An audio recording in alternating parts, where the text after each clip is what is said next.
beautiful people. Welcome back to my channel. I guess you can call it a podcast. And hey, I missed y'all. It's been a minute. My baby was like, hello, where are any videos? Where are the videos? So we're gonna do a rapid news break, you guys. Let's talk about what's been going on.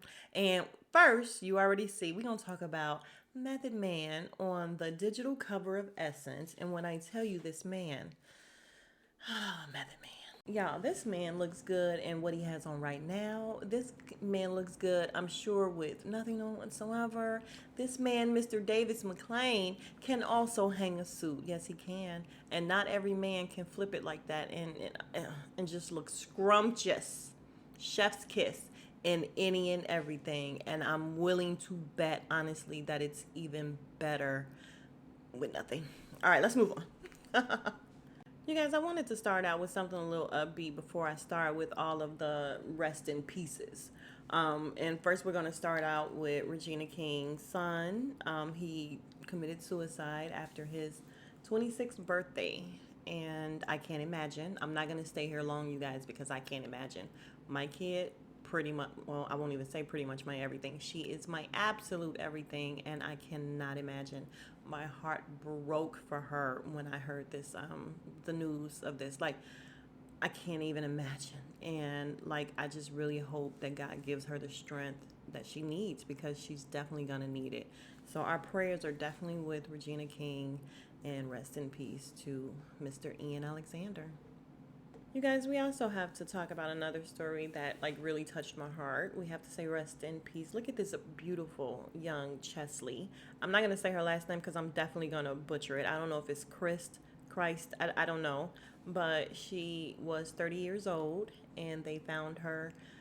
She had jumped from her apartment building. You guys. Apparently, she left a note for her mom, leaving her mom everything, and she had just won Miss USA in 2019. So when I tell you, just heartbreaking.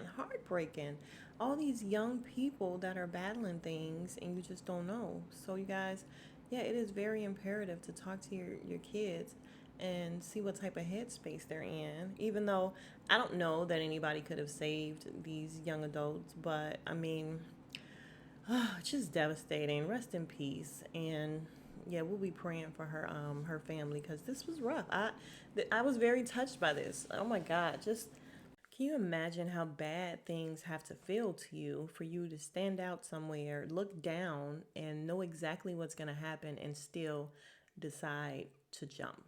Like, that's gotta be bad. It's gotta be hard.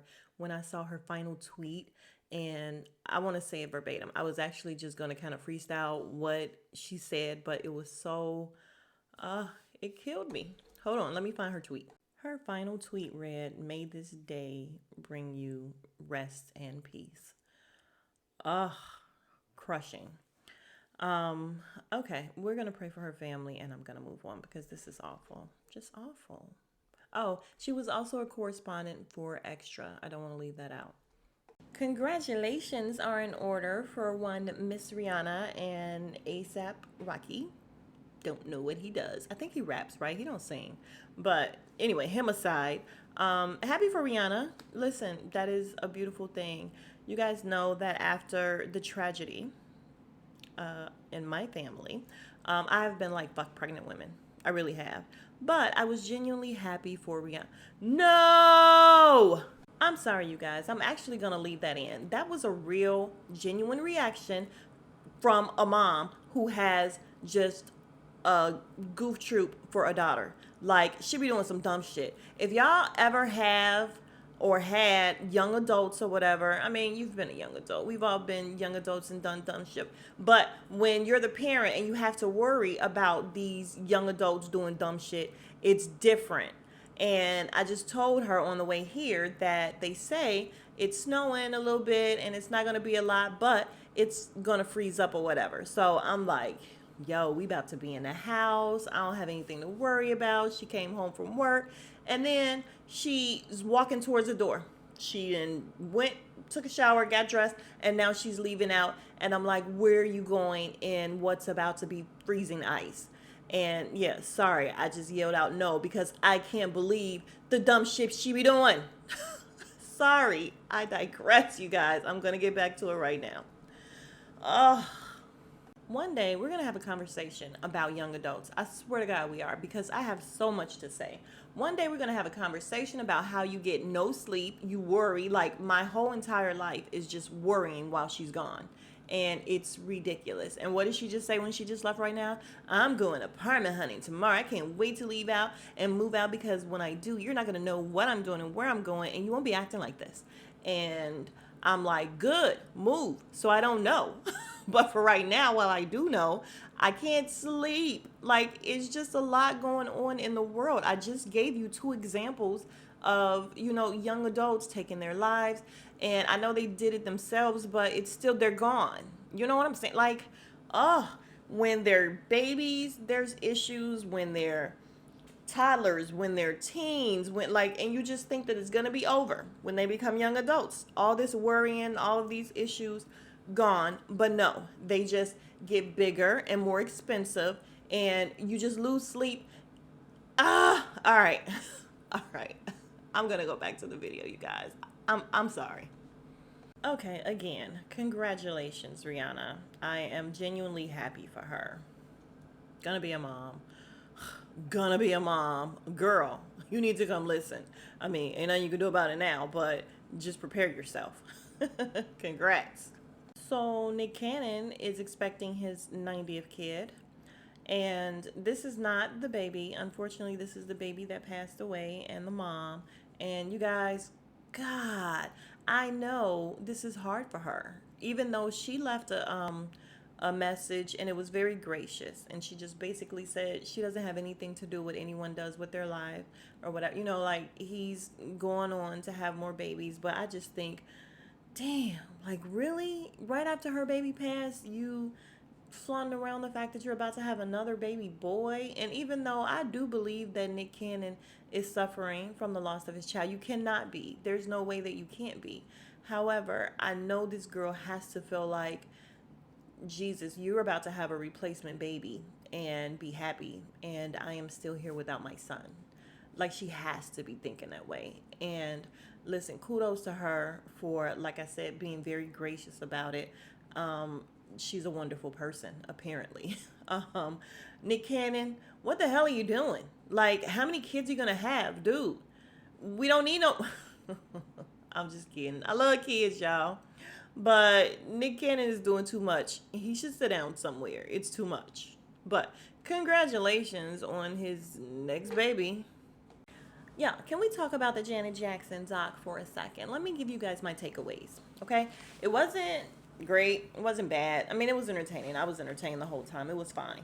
But first thing I took away was the fact that Randy kept calling their dad your dad.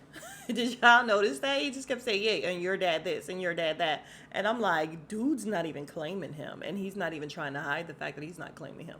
I thought that was interesting. I also thought it was interesting the shade that I felt like she was throwing to Bobby Brown when she said, I always seem to end up with people who are addicted to something. And then she gave this look at the camera like she was shading the shit out of somebody. And I was like, who is she shading? Who is she shading? And I'm sorry, y'all can't get me to believe that it was anyone other than Bobby Brown, because y'all know he gave all her business out in his little documentary or whatever, and this was her subtle way of getting back at him. And to me, I think I caught that shade. I'm sorry if y'all didn't catch it, but I caught that shade. The other thing I noticed was we didn't really learn a whole heck of a lot. You guys, I saw a meme that was hilarious. It just said the only thing I learned was that their mom worked at Sears Roebuck Company. And I'm like, yeah, same. Like, I didn't learn anything really new.